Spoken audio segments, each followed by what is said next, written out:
મારા બધા જ દર્શક મિત્રોને ગુડ મોર્નિંગ અને જય શ્રી રામ। તો આપણે પહોંચી ગયા છીએ સવારમાં અત્યારે આપણી જે બીજી સાઈડ ચાલુ છે એ જગ્યાએ। સવારમાં આપણે માણસોને મૂકી દીધા હતા કામ કરવા માટે। અત્યારે અમારા કાકા આવ્યા છે ઉચ્ચક કામ કરવા માટે અને ચડાવે છે રેતી। લગભગ 500 ઈંટો અહીંયા આવી હતી, એ 500 ઈંટો પણ એમણે ચડાવી દીધી છે। જોઈએ આપણે રક્ષાબંધનની 2 દિવસની રજા ગઈ ત્યાર પછી આપણે ઉપર ઈંટો બીટો ચડાવવાનું કામ ચાલુ કર્યું હતું, રેતી ચડાવવાનું કામ ચાલુ કર્યું હતું અને અત્યારે કર્યું છે આપણે ચણતર કામ કરવાનું। રક્ષાબંધન પહેલાં આપણે ધાબુ ભરી અને કમ્પ્લેટ પકાવવા માટે મૂકી દીધું હતું। ધાબુ પણ મસ્ત એવું પાકી ગયું છે। સીડીના ટપ્પા એકદમ મસ્ત ફિનિશિંગમાં નીકળ્યા છે અને એમનું સેન્ટિંગ હતું એ પણ આપણે ખોલી નાખ્યું છે। બધી સાઈડો બેડો બધું ખોલી નાખ્યું છે। ઘણી બધી ઈંટો પણ ચડી ગઈ છે, રેતી પણ ચડી ગઈ છે। આપણને ખબર હતી કે ભાઈ રક્ષાબંધન પછી આપણે રજા પછી આપણે ચણતર કામ ચાલુ કરવાનું છે, એટલા માટે એડવાન્સમાં આપણે ઈંટો અને રેતી ચડાવી દીધી હતી અને ધાબુ પકવવા માટે પાળા કરી દીધા। અત્યારે આપણી સાઈડ ઉપર એક જ કારીગર છે, અમારા દિનેશભાઈ। એ રક્ષાબંધન કરવા માટે ગયા નહોતા, બાકીના બધા લગભગ કારીગરો અને મજૂરો આપણા રક્ષાબંધન કરવા ગયા છે। એ એમ કહે કે ભાઈ 2-3 દિવસમાં આવી જાઉં, પણ આપણને ખ્યાલ જ હોય કે એ 7મ 8મ કરીને જ આવવાના છે અને દિનેશભાઈ શું કારણથી નથી કે આપણને નથી ખબર। લગભગ 2-3 દિવસમાં એમ કહે કે ભાઈ મારે 7મ 8મ કરવા માટે જવું છે। દિનેશભાઈ સવારમાં વહેલાસર આવી અને સમયસર અમારા જીવાભાઈએ માલ ખાપી નાખ્યો હતો। ઈંટો ને રેતી તો ચડી ગયેલી જ હતી, તો ધાબુ ભીરોના પાછળના ભાગમાં પડાપીટનું કામ ચાલુ કરી દીધું છે અને જે જગ્યાએ અહીંયા દાંતા છોડેલા છે ને એ જગ્યાએથી અહીંયા સીધી 9ની દિવાલ આવે છે અને પાછળના ભાગમાં સિંગલ ઈંટની પાર્ટેશન આવે છે અને જે બાજુમાં જે રીતનું સીડી કેબિન છે ને એના કરતાં લાંબુ સીડી કેબિન બનાવવાનું છે, જેથી કરીને આ પાણીના પાઇપ જવું ને એ જગ્યાએ સ્ટોર રૂમ જેવું છે, એક ચોકડી છે અથવા તો ટોયલેટનું આપણે આયોજન કરવાનું છે। આખું સળંગ સીડી કેબિન બનાવવાનું છે। ઓકે, અમારે સીડી કેબિન છે ને એ ખાલી બાજુમાં દેખાય ને એવડું સીડી કેબિન અમારા એગ્રીમેન્ટની અંદર લખેલું હતું। ત્યાર પછી અત્યારે કામ ચાલુ કર્યું એટલે અમારા મનહર કાકા એમ કહે કે ભાઈ મહેન્દ્રભાઈ આપણે સીડી કેબિન છે એ થોડુંક આગળ લંબાવી દીધું હોય તો આપણને વાપરવામાં સ્ટોરરૂમમાં અથવા તો ચોકડી કરવી હોય અથવા તો ટોયલેટ બાથરૂમ કરવું હોય તો આપણને સરળતા રહીએ અને જગ્યા મળી રહીએ। ધાબે ઉનાળામાં સૂતા કર્યો હોય તો એ જગ્યાએ આપણને વાપરવામાં સગવડતા રહીએ।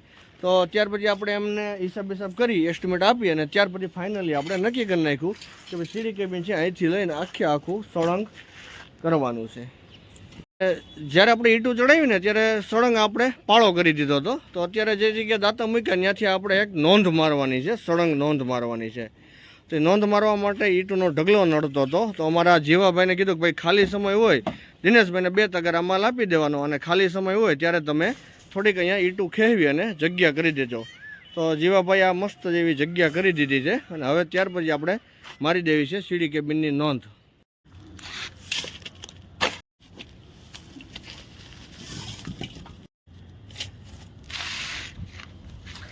તો આપણે સવારની જે પાળાબીટ ચણવાનું ચાલુ કર્યું હતું એ પાછળના ભાગની ધાબાની પાળાબીટ થઈ ગઈ છે કમ્પ્લેટ અને હવે ત્યાર પછી અમે અમારા દિનેશભાઈને લાઈન દોરી આપી, માપસેજ આપી અને દોરી મારી અને એમને સીડી કેબિનની નોંધ પણ આપણે લાગવાની તૈયારી થઈ ગઈ છે, જેથી કરીને છે ને મિસ્ત્રીને આખો દિવસની લાઈન મળી। સાથે સાથે અમારા જીવાભાઈને ખ્યાલ આવી ગયો હતો કે ભાઈ માલ પણ ખૂટી જવાની તૈયારીમાં છે, તો એમણે 25 તગારા રેતી ગણી અને ભરી દીધો છે અને અત્યારે જમવા જશે એની પહેલાં માલ ખાપી અને તૈયાર રાખશે।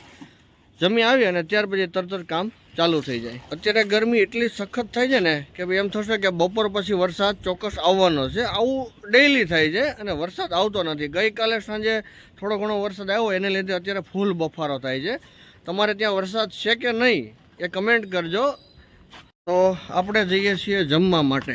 કાકાને જે રેતી ચડાવે છે અમારા ઉચકવાળા કાકા, એમને રેતી અડધું ટ્રેક્ટર હજી ચડાવવાનું બાકી છે। અમારા રેતી ચડાવવાળા કાકા અડધું ટ્રેક્ટર ચડાવી દીધું છે અને હજી અડધું ટ્રેક્ટર એમને બાકી છે ચડાવવાનું, તો એ પણ અત્યારે નાસ્તો કરવા ગયા હોય એવું લાગે છે। એમનો જે કંઈ પૈસા છે ને એ આપણે આપણા દિનેશભાઈ મિસ્ત્રી છે એમને આપી દીધા છે અને 100 રૂપિયા આપણે એમને નાસ્તો કરવાના આપ્યા હતા, બાકીના 800 રૂપિયા છે એમને અમારા મિસ્ત્રીને આપી દીધા છે। તો એ વહેલા મોડું થાય અમારે જમીન આવતા તો એ એમને આપી દેશે, જેથી કરીને પેલા ઉચકવાળા કાકા છે ને એનો સમય બગડે નહીં અને એનું કામ કમ્પ્લીટ કરી અને ત્યાર પછી એના ઘરે ટાઈમસર જઈ શકે. આપણે હતા બપોર પછી આપણી બીજી સાઈડ ચાલુ છે એ જગ્યાએ. બપોર અત્યારે સવારથી કારીગર મૂકી દીધા હતા. તો એક કોલમનો બેઝ ભર્યો, ત્યાર પછી કોલમ ઊભો કર્યો અને એટલો પિલર છીણો અને એક સીડીના નીચેના ભાગમાં થોડુંક ડબલ કોટ પ્લાસ્ટર કરવાનું હતું. એ પ્લાસ્ટર કર્યું અને ત્યાર પછી બપોર પછી 5 વાગ્યે આપણે હું તમને બતાવું એ જગ્યાએ એક નાનું અમથું બહાર ટોયલેટ બનાવ્યું છે. એ ટોયલેટનું માળિયું ગોઠવવાનું ચાલુ કર્યું. ગોઠવું ત્યાર પછી એમાં લોખંડ બાંધ્યું અને છેલ્લે 6 વાગ્યા પછી માલ બનાવી અને ત્યાર પછી એમનું ભરવાનું ચાલુ કર્યું. જેથી કરીને છે ને આવતીકાલે આના અંદરના પ્લાસ્ટરની કારીગરને લાઈન મળે. તો આજે થોડું ઘણું જાતે કામ કરવાનું હતું એટલે બપોર પછીનું શૂટિંગ આપણે થઈ શક્યું નથી. અને અત્યારે વાગ્યા છે સાંજના 6:30 અને એ બધું જ આપણું કામ કમ્પ્લીટ કરીને આપણે થઈ ગયા છીએ નવરા અત્યારે. અને અમદાવાદમાં અત્યારે સખત ગરમી છે. ગરમી એટલે એની વાત મૂકી દો, ઉનાળાને એક બાજુ મૂકી દો એટલો બફારો છે. અત્યારે વાગ્યા છે સાંજના 7:15 અને આપણે આવી ગયા છીએ ઘરે. નાહી ધોઈ ફ્રેશ થઈ અને હજી જમવાને વાર છે. આ લોકો આપણને એમ કહે છે કે ભાઈ સરપ્રાઈઝ વસ્તુ છે. હું વસ્તુ સરપ્રાઈઝ છે આપણને ખ્યાલ નથી આવતો. આ આંબલીની ચટણી બનાવે છે. જોઈએ આપણે શું વસ્તુની સરપ્રાઈઝ છે. તો હજી થોડી જમવાની વાર છે. તો ત્યાં સુધી આપણને યાદ આવી ગયું કે એક થોડી કમથી આપણે શોપિંગ કરવાનું છે. તો શોપિંગ કરી આવી, અડધો પોણો કલાકની વાર લાગશે. ત્યાં સુધીમાં જમવાનું બની જશે. આવી અને જોઈએ આપણે શું સરપ્રાઈઝ આ લોકો આપવાના છે જમવા માટેની. તો ફાઇનલી આપણે પહોંચી ગયા છીએ ગોપાલ ચોક. અને ગોપાલ ચોકથી તમે ઉમા વિદ્યાલય બાજુ જશો ને એટલે ઓછામાં ઓછી લગભગ 10 દુકાનો મૂકી અને ત્યાર પછી કાકાની શોપ આવે છે મીરવા શોપ કરીને છે. ત્યાં બધી જનરલ વસ્તુ મળે છે. બહુ મસ્ત મજાની દુકાન છે. એની મુલાકાત લીધી હતી અને જે માઇક્રોફોન લીધું હતું ને એ આપણે અહીંથી લીધું છે. તો અત્યારે સેલ્ફી સ્ટિક હાજરમાં હતી નહીં. તો અત્યારે આપણે જોઈએ, કાકાને પૂછીએ કે સેલ્ફી સ્ટિક હાજરમાં છે કે નહીં. ખરીદી કરી અને પહોંચી ગયા છીએ ઘરે. અને અમારા ધર્મભાઈ અને કર્મભાઈ બધી વસ્તુ શીખવા મળ્યા છે. આ છે બાળકો માટે એક મસ્ત મજાની ચોકલેટ, એક ફોરેનની ચોકલેટ છે અભી બેનિટો લાઈવ અનલિમિટેડ. આ છે એક multi colour functional wall clock છે, સોરી ટેબલ ક્લોક છે. આ છે એક શૂટિંગ માટેની સેલ્ફી સ્ટિક લીધી છે. અને એક છે પરફ્યુમ.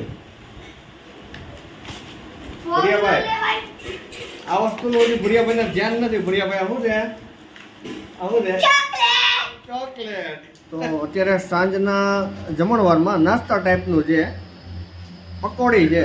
પકોડીમાં રગડો છે, પછી સેવ છે, ટમેટા છે, કાંદા છે અને ચણાવાળો મસાલો છે, મીઠું પાણી છે, ખાટું પાણી છે, દહીં છે. તો આપણે જે ટાઈપની પકોડી બનાવી એ ટાઈપની પકોડી બનાવીને આપણે ટેસ્ટ માણવાનો હોય છે. અલગ અલગ પોતપોતાની તૈયાર. તો ચાલો બધા એક સાથે બેસી જઈએ જમવા માટે. અમારા ધર્મભાઈ બેઠા છે અમારી બાજુમાં, અમારા મિસિસ છે ચેતના, અમારા કિશુબેન છે અને કર્મભાઈ પણ સાથે સાથે સ્વાદ લેવા માટે તૈયાર થઈ ગયા છે. તો ચાલો બધા એક સાથે પકોડીનો સ્વાદ માણીએ. અમારા નમ્રતાબેને છે ને ખાઈ પી અને અત્યારે આવી બેસી ગયા છે સેટી ઉપર. અત્યારે વાગ્યા છે સાંજના 9:15 અને આપણે જમી કરવી અને આપણે પહોંચી ગયા છીએ આપણા બેડરૂમમાં સૂવા માટે. કારણ કે પકોડી આપણને બહુ જ ભાવી અને ખૂબ દબાવીને ખાધી છે આપણે પકોડી. તો એસી પણ આપણે ચાલુ કરી દીધું છે. ગરમી અત્યારે 2 દિવસ છે, બહુ જ અસહ્ય ગરમી છે અમદાવાદની અંદર. તો એસી આપણે પહેલાં આવી અને રૂમની અંદર ચાલુ કરી દીધું છે. મિત્રો આજનો વિડીયો તમને કેવો લાગ્યો એ કમેન્ટ કરજો. અને જો ગમ્યું હોય તો આ વિડીયોને શેર કરજો, લાઇક કરજો અને મારી ચેનલ કાઠિયાવાડી કડીઓને સબસ્ક્રાઈબ કરવાનું ભૂલતા નહીં. તો ફરી મળીશું એક મસ્ત મજાના વિડીયોમાં. ત્યાં સુધી આપના સૌના પ્રિય એવા કાઠિયાવાડી કડીઓના જય શ્રી રામ, જય હિન્દ.